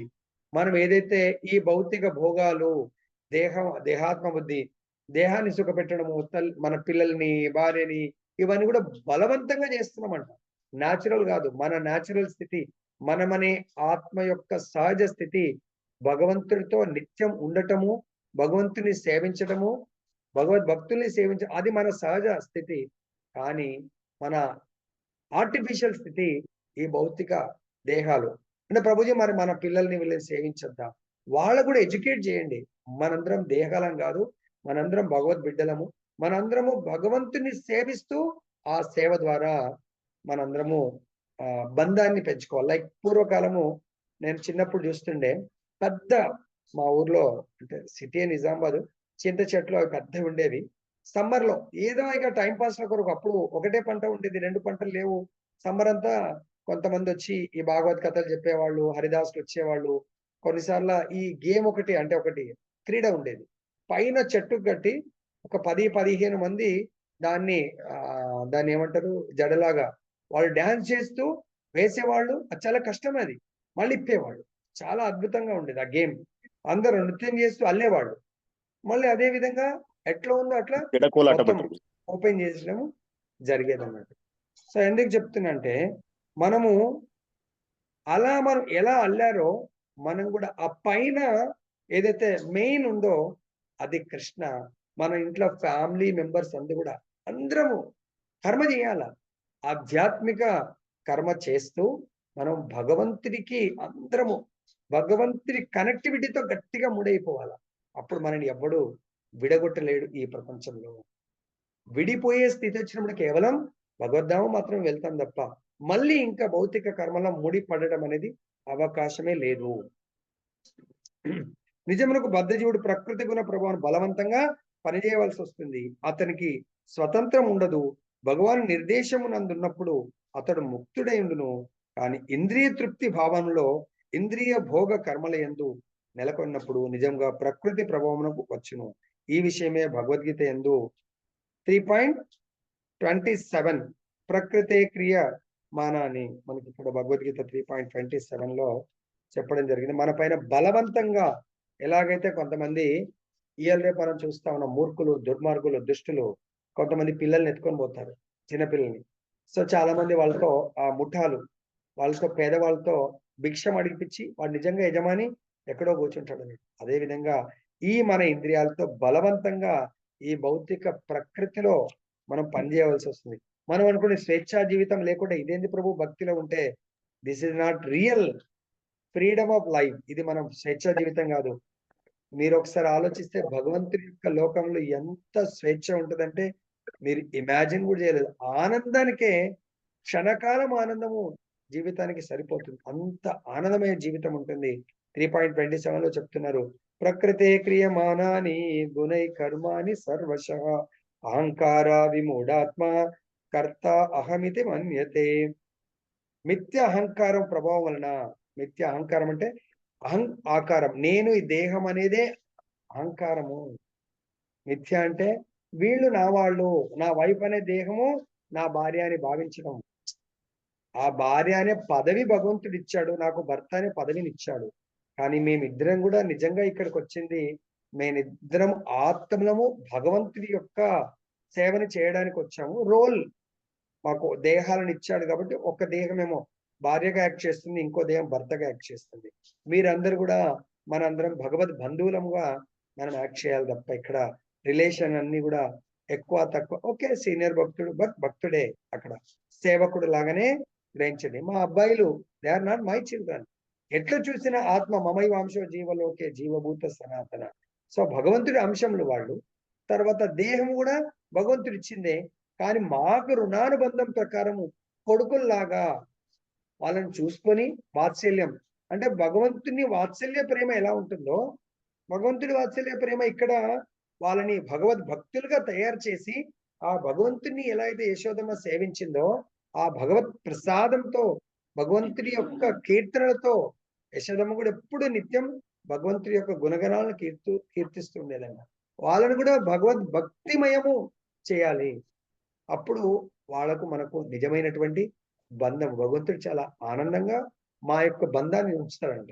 ఎప్పుడైతే మిథ్య అహంకారంతో నేను చూస్తానో, నేను ఇంత కష్టపడి నీకు పెడుతున్నా, నేను చేస్తున్నా అని నేను రిటర్న్స్ ఎక్స్పెక్ట్ చేస్తాను. ఏ విధంగా? రెస్పెక్ట్ గాని, సేవ గాని, తర్వాత నా ఓల్డ్ ఏజ్ లో ఎంతో నన్ను సేవించాలి వాళ్ళు. భగవంతుడితో బంధం ఉంటే నేను వాళ్ళ పట్ల ఎటువంటి స్వార్థపూరితమైనటువంటి సేవ వాళ్ళు చేయలేను. తర్వాత అనగా జీవుడు తనకు గల గుణమును అనుసరించి కర్మను అనుసరించును. గుణమనున్నది ప్రకృతి గుణములను సూచించును. అతడు ప్రకృతి గుణములందే ఉన్నప్పటికీ తనను తాను కర్తగా భావించును. సో మనకి ఇక్కడ ప్రాబ్లం ఎక్కడ వస్తుందంటే, మనం ఈ త్రిగుణాల్లో బందీ అయి ఉన్నాం కాబట్టి నేను కర్తగా, నేను తండ్రి అనే కర్తగా, నేను భర్త అనే కర్తగా, లేకుంటే నేను ఈ ఇంటికి యజమాని అనే కర్తగా నేను భావిస్తాను. అంటే అక్కడ రజోగుణము లేదు, నేను సత్వగుణము శుద్ధ సత్వంలో ఉంటే ఈ ఇంటి యజమాని భగవంతుడు, నిజమైన భర్త పరం భర్త భగవంతుడు, పరంపిత భగవంతుడు. సో కాబట్టి నేను నా ఫ్రెండ్ పరమ సఖ్యుడు భగవంతుడు. ఫ్రెండ్షిప్ అనే దానికి కూడా రియాలిటీ, రియల్ గా మూలము భగవంతుడు. ప్రేమ మాధుర్యం భగవంతుడు. సో ఇలా ప్రతి దేన్ని తీసుకున్న ఓ సోర్స్ ఆఫ్ దిస్ భగవంతుడు అని మనం అనుకున్నప్పుడు మన యొక్క రిలేషన్ అది స్వార్థం కాదు, అప్పుడు అది నిస్వార్థంగా మారుతుంది, గుణాతీతంగా మారుతుంది. దేవదేవుడు లేదా అతని ప్రామాణిక ప్రతినిధి నిర్దేశమున భక్తి యోగమునందు నెలకొండ ద్వారా అట్టి మిథ్యా కర్తృత్వము తొలగగలదు. రణమునందు తన పితామహుడు మరియు గురువుల సంవారమునకు అర్జునుడు తానే బాధ్యతను వహింపగోరెను. కానీ కృష్ణుని నిర్దేశం నందు వర్తించినప్పుడు అట్టి కర్తృత్వము నుండి అతడు ముక్తుడయ్యను. ఆ విధంగా యుద్ధం ఆచరించినను అతడు నిజమునకు యుద్ధ కర్మ ఫలము నుండి విడుదల పొందెను. కానీ అది ఆది యందు యుద్ధ విముఖుడై ఉండి అయుద్ధపరునిగా ఉన్నను పూర్ణ బాధ్యత అతని పనినే ఉండి ఉండెను. బంధ మోక్షముల నడమగల భేదమిది. బద్ధజీవుడు పరమోత్తముడే అయినను సత్వగుణమునందు వర్తించువాడే అయినను గుణ ప్రభావితుడే అయి ఉండును. కానీ భక్తుడు మాత్రము పూర్తిగా దేవాది దేవుని నిర్దేశమునందే వర్తించును. సామాన్య మానవునికి అతని కర్మలు పరమోన్నతమైనవిగా గోచరింపకుండాను అతడు మాత్రం ఎటువంటి బాధ్యత లేకుండును. సో దయచేసి వీటన్నిటికీ కూడా మనము గుణాతీత మిథ్య అహంకార రహిత స్థితికి ప్రమోట్ అవ్వాలంటే అకర్తృత్వ, కర్తృత్వ అకర్తృత్వ, కర్మ చేస్తాం కానీ కర్త భగవంతుడు అని మనము ఆ స్థితికి ప్రమోట్ అవ్వాలంటే దయచేసి గుర్తుపెట్టుకోండి, భగవంతుడి యొక్క ప్రామాణికమైనటువంటి ప్రతినిధి యొక్క నిర్దేశకత్వంలో మనం చేసే ప్రతి కర్మ నిర్వర్తించినప్పుడు ఆ కర్మ చేయడము ఎవరు చేస్తున్నారు? కర్త భగవంతుడు. ఎలా ప్రభుజీ అంటే మనం చేస్తున్న ప్రతి చూస్తున్నాం, ఇదే భగవంతుడు ఇచ్చినటువంటి, భగవంతుడి నుంచి లైక్ ఈ గ్లాసెస్ ఉన్నాయి, నేను మ్యానుఫ్యాక్చరర్ కాదు, ఈ గ్లాసులు సపోజ్ నేను కొనుక్కున్నాను. మొన్న మా ఆఫీస్ లోకి వచ్చి ఏదో మెడికల్ క్యాంప్ పెట్టారు, వాళ్ళు గ్లాసులు ఇచ్చారు. ఈ గ్లాస్ ఎవరివి? ఫలానా కంపెనీ ఫలానా హాస్పిటల్ వాళ్ళు ఇచ్చారు. సో కాబట్టి దేని కొరకు? ఇది చూడడానికి కొరకు ఇచ్చారు. కానీ ఈ ఈ స్పెక్టకిల్స్ అయితే నావి కావు. అలానే ఈ కళ్ళు వచ్చి నేను చూస్తున్నాను, నేను అనే ఆత్మ చూస్తున్నాను, బట్ ఈ అద్దాలు ఫలానా ఇవైతే నేను కొనుక్కున్నాను, వేరే వాళ్ళు ఓన్లీ రీడింగ్ గ్లాస్ ఇచ్చారు. ఇది కూడా ఎవరైనా నాకు స్పాన్సర్ చేస్తే నాది కాదండి, ఫలానా వాళ్ళు నాకు స్పాన్సర్ చేస్తారు అని నేను అంటాను. అదే విధంగా ఈ కళ్ళు అని ఎంత బ్యూటీ ఉన్నాయండి, మీకు కళ్ళ చూపు చాలా బాగుంది, సారీ అండి ఈ చూపు నాకు భగవంతుడు అదెట్లా అండి? మీరు కావాలంటే మీరు 3.26 ఫలానా శ్లోకం మీరు చదవండి, దాంట్లో భగవంతుడి యొక్క ఇంద్రియాల నుంచి నాకు ఇంద్రియాలు ఇవ్వడం జరిగిందండి. అంటే ఫలానా కంపెనీ వాళ్ళు ఆ షాప్ వాళ్ళు మాకు స్పాన్సర్ చేస్తారు.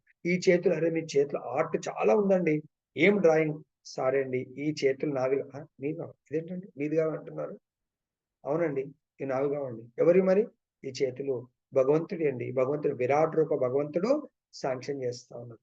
కొన్నిసార్లు మనం దాన ధర్మం చేస్తూ ఉంటాం, చాలా మంది శారీస్ దానం చేస్తూ ఉంటాం, ఆ శారీస్ అందరు కట్టుకొని వస్తారు, ప్రోగ్రామ్ కు స్పాన్సర్ చేస్తారు అనుకోండి. సపోజ్ జన్మాష్టమి ఉంది, చాలా డబ్బు గల వాళ్ళు ఉన్నారు, లేదండి ఈసారి మాతయ్యలందరికీ కూడా పోతే పోయింది. ఎంతమంది మా అంటే 20 మంది మాతయ్యలున్నారు కదా! నేను 20 మందికి శారీస్ నేను డొనేట్ చేస్తాను. ఆ రోజు అందరూ కూడా ఆ శారీస్ కట్టుకొని వస్తారు. "అరే! మీ శారీ చాలా బాగుంది మాతాజీ." ఎక్కడ సారీ మాతాజీ మాది కాదు మాతాజీ. ఆ రోజు ఆ మాతాజీ కూడా మనతో ఈ మాతాజీ స్పాన్సర్ చేశారు. అంటే మనది కాదు అది. ఆ మాతయ్య స్పాన్సర్ మనం కట్టుకున్నాం. తర్వాత మనం లైక్ సండే ఫీస్ట్ గాని, లేకపోతే సెకండ్ సాటర్‌డే లేకుంటే మంత్లీ ప్రోగ్రామ్ జరుగుతుంది. చాలా అద్భుతమైన ప్రసాదం. చాలా వెరైటీస్. "అరే! ఈరోజు చాలా ప్రసాదం బాగుందండి. ఎవరు తయారు చేశారో లేకపోతే ఎవరు పెట్టించారంటే, సారీ అండి మనం ఎంజాయ్ చేస్తున్నాం. పలానా మాతాజీ ఈరోజు స్పాన్సర్, పలానా ప్రభుజీ స్పాన్సర్ చేశారండి ఈరోజు." మనకు రేట్ ఏముంటదండి? వాళ్ళు వాళ్ళు ప్రసాదం స్పాన్సర్ చేశారు. భగవంతుడికి సమర్పించి మనం తింటాం. సో, కాబట్టి అది సింపుల్‌గా ఎలా వాళ్ళది అని మనం చెప్పిస్తున్నాం. అవునండి మేమే తయారు చేసాం. మేమే పెట్టించాము. ఎవరు అనగలుగుతారు? ఎవరైతే డబ్బులు పెట్టి పెట్టించారో వాళ్ళు కూడా అప్పుడు అనాల. సారీ అండి ఇది మాది కాదండి భగవంతుడిదండి. ఎందుకంటే మన కష్టాయితం అనేది అనడానికే లేదు. చేతులతో కష్టము, కాళ్ళతో కష్టపడితే చేతులు మనవి కావు, కాళ్ళు మనవి కావు. ఈ చెవులతో చాలా సారి ఫోన్‌లలో లేకపోతే బుద్ధి కూడా మనది కాదు. సో, ఏది మనదండి? మీరు ఏది సంపాదించినా అది భగవంతుడి యొక్క ఇంద్రియం అది. కాబట్టి మనం అంతా క్రెడిట్ గోస్ టు భగవంతుడికి. మనం ప్రతి యాక్టివిటీని దానికి చాలా సార్లు చెప్తారు. గ్రాటిట్యూడ్ అనేది చాలా ముఖ్యమైనది. కృతజ్ఞత ఇంతకు ముందు కూడా చెప్పాను. కృతజ్ఞత అనేది ఇమ్మీడియేట్‌గా వాళ్ళకిచ్చేయాలంట. సో, అది మనది కాదు. సో, కృతజ్ఞత దాస్ ఆ స్టోరీ కూడా ఇమ్మీడియేట్‌గా చెప్పడం. ఆ కృతజ్ఞత చెప్పడం వల్ల కూడా మన జీవితం ఒక్కొక్కసారి రక్షింపబడుతుందంట. ఆ స్టోరీ చెప్పి ఎండ్ చేసి అంటే భగవంతుడికి ప్రతీదీ క్రెడిట్ గోస్ టు కృష్ణ ఉంది. ఆల్రెడీ చాలా లీలలున్నాయి.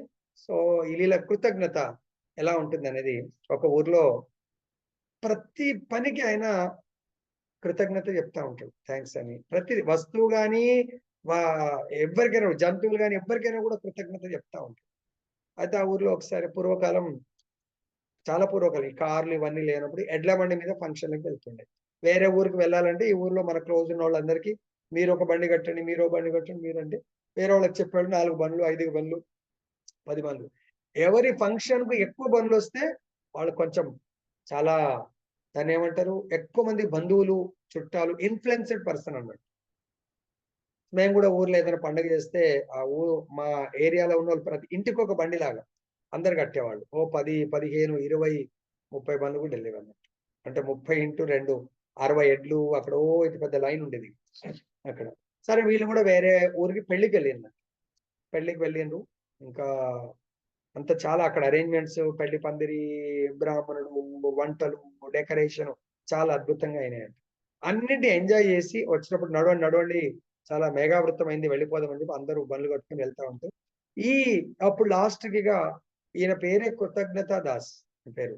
అప్పుడు ఆయన వెళ్లి వంటలు భోజనం చేశారుగా, ఆ వంటలు ఎవరు చేశారో వాళ్ళకి వెళ్లి చాలా బ్రహ్మాండంగా చేశారండి. చాలా అద్భుతమండి. వాళ్ళకి చెప్తున్నాడంట. డెకరేషన్ ఎవరు చేశారో వాళ్ళకు చాలా బాగా చేశారండి. తర్వాత పంతులు గారికి చాలా అద్భుతమైన మంత్రాలు అలా ప్రతి ఒక్కరికి చేస్తా ఉండే వీళ్ళ భార్య. ఏమండి మీరు ఇంకా కూడా చాదస్తం నడవండి తొందరగా అందరూ వెళ్ళిపోతున్నారు. వాళ్ళన్నారంట, "అమ్మా మీ ఆయన రాడు మేము వెళ్ళిపోతున్నాం" అని చెప్పేసి వాళ్ళందరూ బయలుదేరి వెళ్ళిపోయారు. సో లేట్ అయిపోయింది. ఇంక వర్షం స్టార్ట్ అయింది. వీళ్ళు వెళ్తా ఉన్నారు. వీళ్ళు లేట్ అయిపోయింది. అందరికీ కృతజ్ఞత చెప్పి వెళ్తా ఉన్నారు. వెళ్ళిన తర్వాత చాలా వర్షం అప్పటికే హెవీ రైన్ స్టార్ట్ అయింది. పైనుంచి ఇలా కట్టుకున్నారు. వర్షం తడవట్లేదు. వాళ్ళు వెళ్ళిండ్రు. ఆయన ఆ నది ఆ బ్రిడ్జ్ ఒకటుందంట. వీళ్ళందరూ వెళ్ళిండ్రు. బ్రిడ్జి ఒడ్డుకు ఆపుకొని ఒక్కరికి మాత్రం కృతజ్ఞత చెప్పడం మర్చిపోయాడు. ఎవరా ఒక్కరు? ఒకరికి. వాళ్ళ యొక్క రాముడు, భీముడు అంటే వాళ్ళ ఎద్దులకు కృతజ్ఞత చెప్పడం మర్చిపోయిండంట. బండి ఆపి దిగి బ్రిడ్జి కంటే ముందు వాళ్ళని రాముడు నిజంగా నీ మేలు మర్చిపోలేను. ఎంత సేవ చేశావు. నువ్వు ఈ పెళ్ళికి నువ్వు లేకుంటే మేము పెళ్ళికొచ్చేవాళ్ళం గాదు. వర్షం పడుతుంది తడుస్తున్నాడు.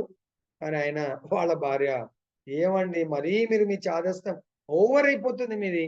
వర్షంలో తడుస్తూ రాముడంటావు, భీముడంటావు వాళ్ళ ఆగండి మీరు.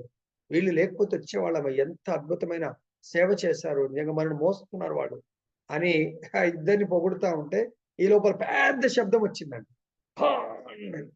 మొత్తం బ్రిడ్జి మధ్యలో కూలిపోయిందండి. వాళ్ళ ఊర్లో పాపం వెళ్ళిన వాళ్ళు, హడావిడిగా వెళ్ళిన వాళ్ళు ఆ బ్రిడ్జిలో కూలిపోయి ఆ బండ్లు కొట్టుకొని పోతా ఉన్నాయట. అప్పుడు వాళ్ళ భార్య వచ్చి ఆ వర్షంలో ఆమె తడుచుకుంటూ వచ్చి కాళ్ళ మీద పడి, ప్రభువు ఎప్పుడు కూడా మిమ్మల్ని వ్యతిరేకించొద్దు. ఈరోజు మీరే రక్షించరు. ఏమైందంటే ఆడు చూడండి ఆ శబ్దం. మీరే మన రాముడు సోముడు వీళ్ళు ఈ వృషభాలకు ఒక ధన్యవాదాలు చెప్పకపోతే మనం కూడా ఆ కొట్టుకుపోయే దాంట్లో మన బండి ఉండేది మనం ఉండేవాళ్ళం. అంటే భగవంతుడు కృతజ్ఞత అనేది అందరికీ రాదండి. స్పాంటేనియస్ రావాలి. అది అర్థమైందా? మనకు ఎవరి వల్లన్నా లాభం పొందామంటే ఇమీడియట్ గా కృతజ్ఞత తెలపకపోతే మనం రుణపడి ఉంటామంట వాళ్ళు. అర్థమైందా? ఆ రుణం కూడా అది ఆ లాభానికి. సో ఇంతటితో నేను ముగిస్తున్నాను. దయచేసి అందు గురించే మనం ఈ రోజు నేర్చుకున్న దాంట్లో ఏంటి ముఖ్యంగా ఆ శ్లోకాలు 2 శ్లోకాలు కూడా ఎలా మనం వర్క్ చేస్తున్నాము, ఎలా దాని నుంచి బయటపడి ఉండాలంటే కేవలము భగవంతుడి యొక్క భక్తియుక్త సేవ ద్వారా మాత్రమే నేను కర్తను కాదు, నేను ఈ గుణాలకు అతీతంగా అవికార స్థితికి చాలా చూస్తే ఈ ఏమునలే అని శ్లోకం అనిపిస్తుంది. అవికార స్థితి, తర్వాత కర్తృత్వ రహితుడు, అకర్తృత్వ ఈ స్థితికి మనం వెళ్ళాలంటే సింపుల్ లాజిక్ ప్రామాణికమైనటువంటి ఆధ్యాత్మిక ఆచార్యుడి యొక్క శ్లోకంలో చెప్తే నేను చెప్పట్లేదు. డైరెక్షన్ లో భక్తిని చేయండి. చాలా సింపుల్ గా గుణాతీత స్థితికి వచ్చి మీరు భగవద్ధామం వెళ్ళగలుగుతాం మనందరం. జయ బలో గ్రంథరాज श्रीमद् भागवतम की जय। श्री श्री राधारमण लाल की जय।